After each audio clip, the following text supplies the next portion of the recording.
Nomsa was only 12 when her world collapsed, but her story of hardship had begun long before that. She grew up in a tiny two-room home with her mother and siblings, surrounded by struggle from the moment she opened her eyes. Life didn't give them breathing space. Some days they had nothing, and the little they did have came from her mother's sacrifice. Even while her mother was alive, survival was a daily battle. Nomsa remembered the humiliation of being chased out of school with her siblings because the fees were never paid. She remembered standing outside the gate, watching other children walk in confidently with clean uniforms, matching school bags, and polished school shoes.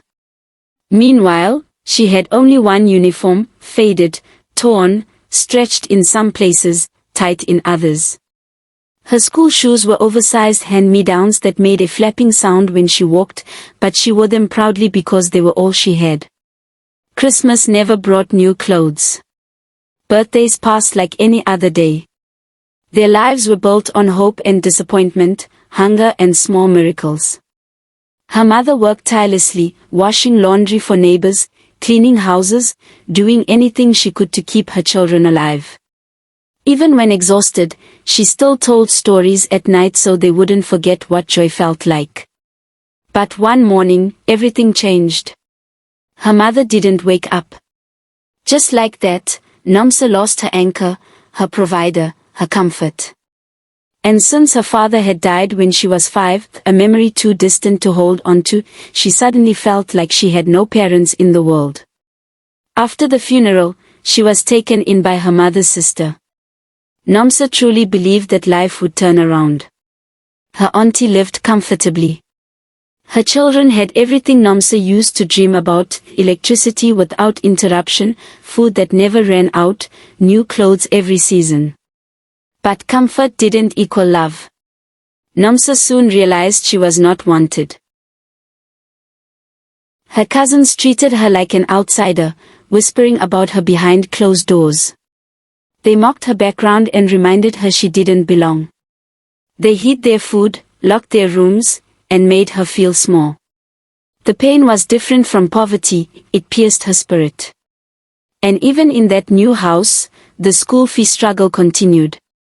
Once again, she found herself standing outside the school gate, repeating the same shame she thought she had escaped. By the time she reached grade 11, exhaustion, emotional, mental, and spiritual, consumed her. The insults, the loneliness, the feeling of not belonging anywhere, it all became too much. Feeling hopeless, she dropped out of school, not because she didn't want education, but because life had beaten her down.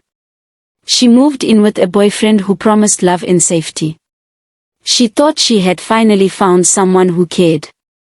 But instead, she walked straight into 7 years of darkness. The relationship became abusive, mentally, physically, emotionally. She stayed because she felt she had nowhere else to go. She stayed because she thought broken people had to accept broken love. 7 years of pain aged her in ways the mirror could barely hide. Then one morning, her spirit snapped, but this time, it wasn't defeat. It was awakening. She looked at herself and whispered, "Enough. I deserve more."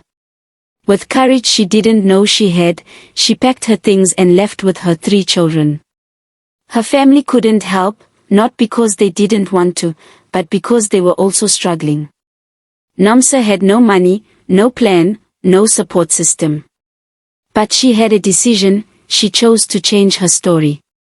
She started a small business with almost nothing.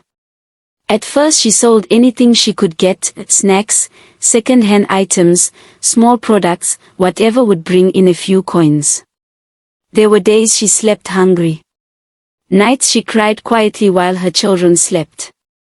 Mornings she wondered where the next meal would come from. But she pushed through every storm. Her business grew, slowly at first, then steadily. Customers trusted her, supported her, believed in her. Her confidence returned piece by piece. And before long, she realized she had built something real, something powerful, something hers. Her children lacked nothing. Her home was filled with love, laughter, stability, all crafted by her own hands. One day, during a business event she almost didn't attend because she felt not good enough, she met a billionaire. Not a loud man, not arrogant, but someone respected for his wisdom and kindness. He noticed her, truly noticed her. Not for her beauty, not for her pain, but for her strength.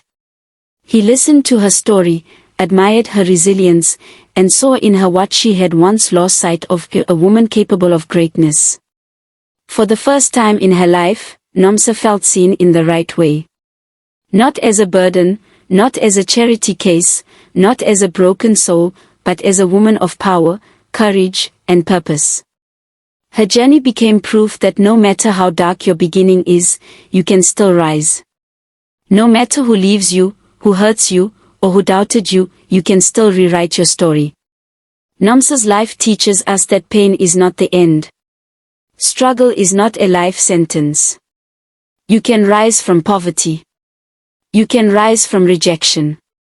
You can rise from heartbreak. You can rise from anything. Your past does not define you, your decisions do.